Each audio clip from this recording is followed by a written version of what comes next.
Okay, so just a few minutes before you go out for the exercise is a system map. That is a tool that you already saw, but since there are now some differences, we want to make sure that you all know about that because are related to the SPSS application to the system map in our system. And specifically, we go to define within the system map which are the relations among them. So please be sure when we do a system map that there is no actor without any action around him. Otherwise, or he's a useful actor, or you are missing some relations. So how to use the tool? The system map is basically made on like two main parts. One that is dedicated to the main stakeholders.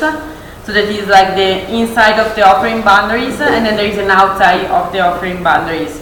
The main part in which we will concentrate is the one within the offering boundaries, that means like the primary stakeholders. But if you have then some outside stakeholders, some secondary one, you can insert them also. For example, if the core activities is a restaurant cooking the food, this is the primary stakeholder, but maybe someone who is delivering the food to the restaurant is a secondary stakeholder. But of course we cannot say that there is no one outside because someone is delivering the food, so it's not a primary one, but we need to take care of this relation. Then for each of the actors we need to define a characterized icon. So you will have a kind of a library of icons that you can use. So you will have one icon for each actor plus the name. For example, here is written private enterprise. Then if you know the specific name of the enterprise that you are going to have, you can change it, or you can add at least the name plus private enterprise. So who is going to see your system map maybe knows more than a general private company. Then the icons that you will find are divided and they are like dark violet or blue for the providers and magenta or red for the customers. So also in this way, someone that is looking to your system map has also an easy visualization to what is going on.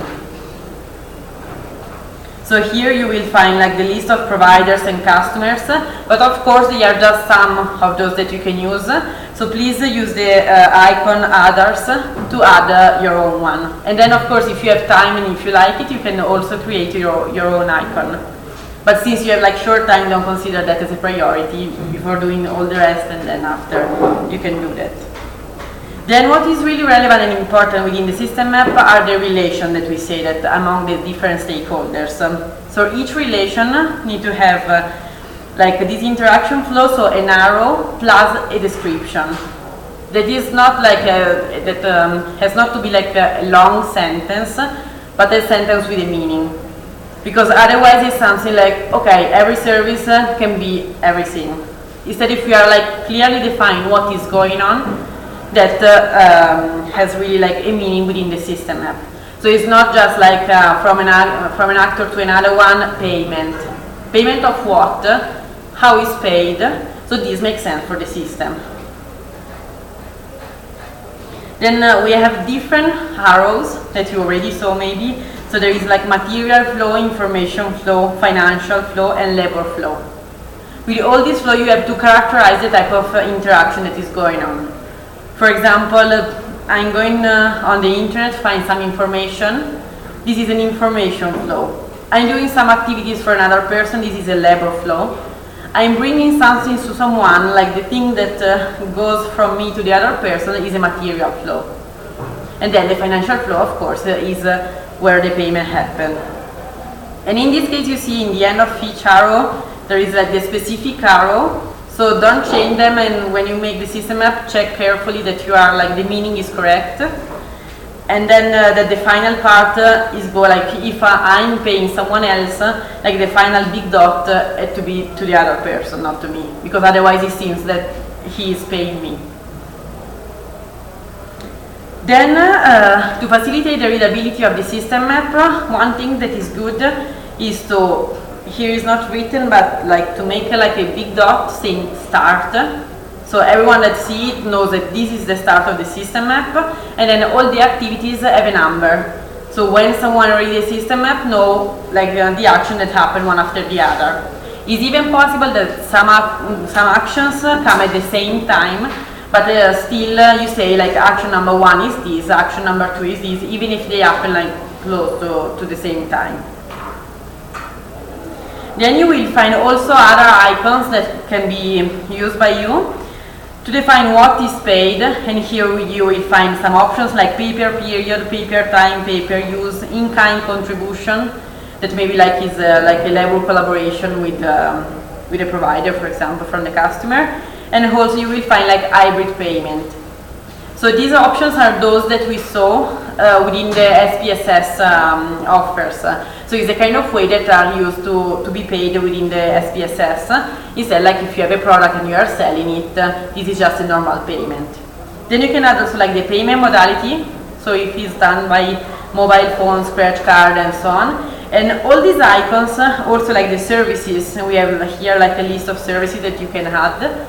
All these things are going to be added, like you see, like here. We have added the icons, but without the text below. The text is just to explain you what is, but then just copy the icon on the flow.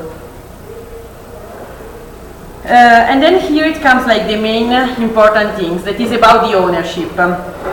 So you see like there is this decentralized system, that one up, and this surrounded by this square. This means that this, that we can say like the production unit, the product that is related to the product service system, is owned by the final customer that is in the same square. So same square means that the actor is owning the product we are talking about. And this is really relevant. You saw this in the examples, that for example is important if the provider retains the ownership. This means a series of sustainable benefits. If instead is the customer who retains the ownership, this means some other like benefit. And also, if you have a partnership among different providers or different customers even, indicate it with like a square with a continuous line. So this will mean that there is like a partnership. What can happen also is that between a partnership there are some activities that happen for both the actors, and so you see like the arrows are outside. So the relation means that is done by both of the actors.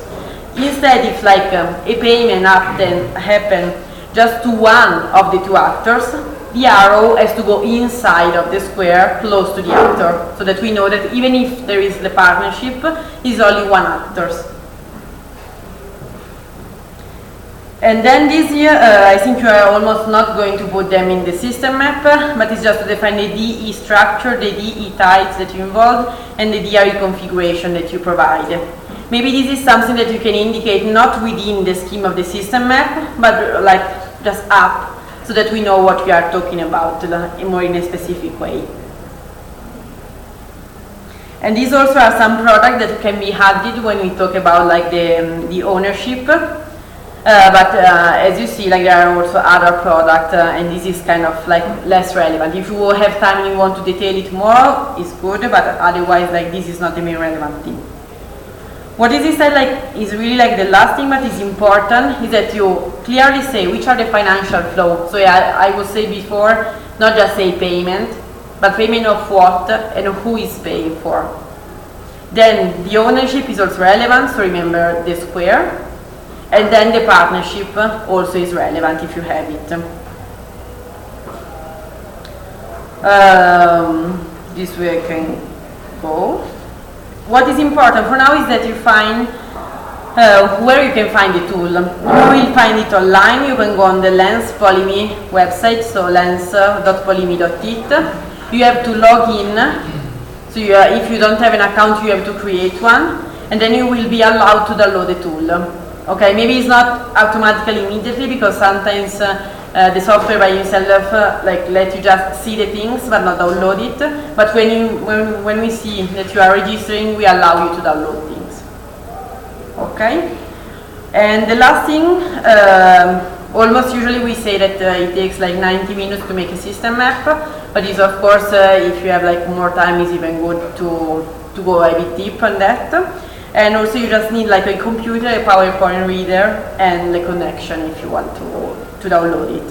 Otherwise, maybe if you want to even make some trials and so on, you can also do it in paper, and then later on you translate it in digital one. Okay?